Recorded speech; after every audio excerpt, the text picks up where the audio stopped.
UN rights expert appealed for calm amid growing protests in Cambodia.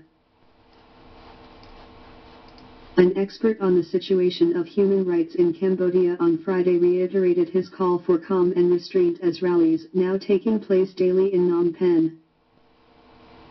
The United Nations Special Rapporteur Surya P. Sabiti, saying that protests such as those of recent days and weeks is a new scene in Cambodia, adding, he was pleased to see that the democratic space has grown to such levels are many Cambodians feel comfortable to express yourself on the street without fear of retaliation.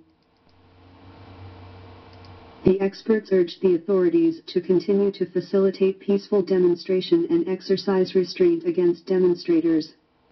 He also called on the demonstrators, who included prominent sewing workers, and plant management not to resort to violence. And with members of the opposition continued its boycott of the National Assembly of Cambodia, Mr. Sabiti urged both parties to resume the political negotiations to resolve the current political deadlock. He said that any dispute needs a reliable mechanism for dispute resolution that is appropriate for both parties. One such mechanism is missing, and this is the reason why the supporters of opposition frustration has taken to the streets, adding, it is imperative that both sides return to the negotiating table.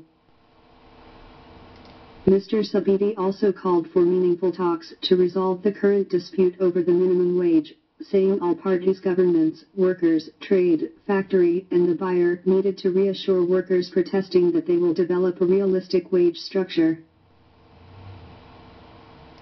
The Special Rapporteur of the United Nations expressed cautious optimism for 2014 as Cambodia faces more calls for reform from all sides.